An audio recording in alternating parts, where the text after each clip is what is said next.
ശരിക്കും ഒരു മാന്ത്രിക എണ്ണയാണിത് കേട്ടോ. അപ്പോൾ ഈ എണ്ണ തയ്യാറാക്കുമ്പോൾ ഞാൻ ഒന്നുകൂടി എൻ്റെ കൂട്ടുകാർക്ക് പങ്കുവെക്കാമെന്ന് വിചാരിച്ചു. ഞാനൊന്ന് വീഡിയോ എടുത്തുവെന്ന് മാത്രം. വളരെ വിശദമായിട്ടൊന്നും ഞാൻ പറയണില്ല. ഇതിന് മുൻപ് 1 വർഷം മുൻപ് ഞാൻ ഈ വീഡിയോ തയ്യാറാക്കിയിട്ടുണ്ടായിരുന്നു.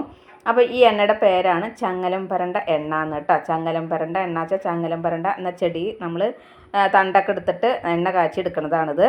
ഇന്നത്തെ കാലത്ത് സ്ത്രീകൾക്ക് ഒരു 10-30 വയസ്സാവൊന്നും ആവണ്ട അപ്പോൾ കേട്ടോ. ആ കാലഘട്ടത്തിൽ തന്നെ എല്ല് തേയ്മാനം, അതുപോലെ കാലിൽ നീര്, നടക്കാനുള്ള ബുദ്ധിമുട്ടൊക്കെ ഉണ്ടാവും. അപ്പോൾ അതിനൊക്കെ ഇത് ഉപയോഗിക്കുക, ഈ എണ്ണ ഉപയോഗിക്കുക കേട്ടോ. വളരെ നല്ല ഒരു എണ്ണയാണ്. അപ്പോൾ ഞാൻ ഇവിടെ അമ്മയ്ക്ക് ഉണ്ടാക്കുമ്പോൾ അത് നിങ്ങളായിട്ടൊന്ന് പങ്കുവെക്കാമെന്ന് വിചാരിച്ചു കേട്ടോ. അപ്പോൾ അതുകൊണ്ട് കാണിച്ചാണ്. എങ്ങനെ ഉണ്ടാക്കണം എന്നൊക്കെ നോക്കാം. ആ ചെടി ഒന്ന് ആദ്യം കാണാം. ഇതാണ് ചങ്ങലം പരണ്ട എന്ന ചെടി കേട്ടോ. ചങ്ങല പോലെയാണ് അതിൻ്റെ ഓരോ കണ്ണികളായിട്ടുണ്ടാവുന്നത്.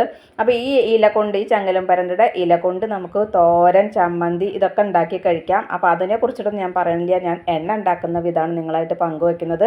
അപ്പോൾ ഈ നമ്മൾ തണ്ട് കുറച്ച് നീളത്തിലായിട്ടുണ്ട്. അതങ്ങോട്ട് മുറിച്ചെടുത്തതിന് ശേഷം ഇലകളൊക്കെ നുള്ളിക്കളഞ്ഞ് ആ തണ്ട് ഓരോ കണ്ണിയിൽ വെച്ചിട്ട് നമ്മളിങ്ങനെ മുറിച്ചെടുത്തിട്ട് അതിൻ്റെ മുരിങ്ങക്കട തോല് ആരുകളില്ലേ നമ്മൾ അതുപോലെ കളഞ്ഞിട്ട് കഴുകി വൃത്തിയാക്കി ചതച്ചിട്ടാണ് നമ്മളിത് ഉണ്ടാക്കുന്നത് കേട്ടോ.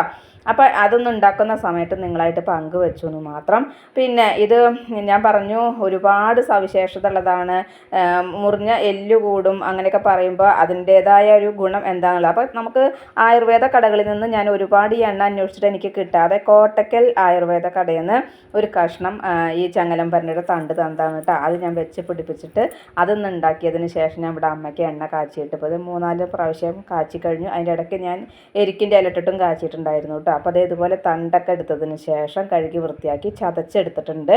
ചതച്ചെടുക്കുമ്പോൾ പ്രത്യേകം ശ്രദ്ധിക്കുക, കൈകൊണ്ട് തൊടരുത്. ഒരു സ്പൂൺ കൊണ്ട് കോരിയിട്ട് എടുത്താൽ മതി ഒരു പാത്രത്തിലേക്ക് കേട്ടോ.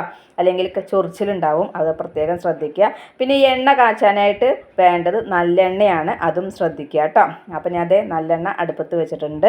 അതിലേക്ക് നമ്മൾ ചതച്ച് വെച്ച ഈ ചങ്ങലം പരണ്ട തണ്ടുണ്ടല്ലോ അതിട്ട് കൊടുക്കുകയാണ് കേട്ടോ. അങ്ങനെ ഇട്ട് കൊടുത്തതിന് ശേഷം ഏകദേശം ഒരു 20 മിനിറ്റോളൊക്കെ ആകുമ്പോൾ തന്നെയാണ് എണ്ണ പാകാവുള്ളൂ. അപ്പോൾ നമുക്കറിയാം നന്നായി തിളച്ച് പത വരുമ്പോൾ നമ്മുടെ എണ്ണ മുറുക്കായിട്ടില്ല. പത നിൽക്കുന്ന സമയത്താണ് എണ്ണ കാച്ചിൽ പാകാവുള്ളൂ എന്നുള്ളത് മനസ്സിലാക്കുക. അതുപോലെ മണൽത്തരി പോലെ ഇതിങ്ങനെ പൊടിച്ചാൽ പൊടിയും അത്രയ്ക്ക് ആവും കേട്ടോ. അങ്ങനെ ആവും. ആ സമയം നമ്മുടെ എണ്ണ പാകാവും.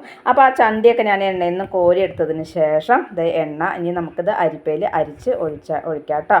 എന്നിട്ടൊരു പാത്രത്തിലേക്ക് അരിച്ചൊഴിച്ചതിന് ശേഷം ഞാൻ കുപ്പിയിലാക്കി വെക്കുക ചെയ്യുന്നത്.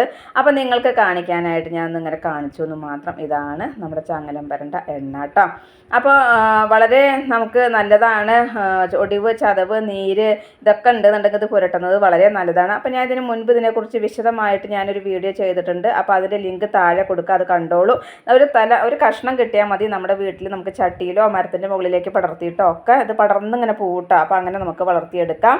അപ്പോൾ എൻ്റെ ഇന്നത്തെ ഈ വിശേഷം എൻ്റെ കൂട്ടുകാർക്ക് ഇഷ്ടമായി എന്ന് വിചാരിക്കുന്നു. ആർക്കെങ്കിലും ഇത് ഉപകാരപ്പെട്ടേക്കാം എന്ന് വിചാരിക്കുന്നു.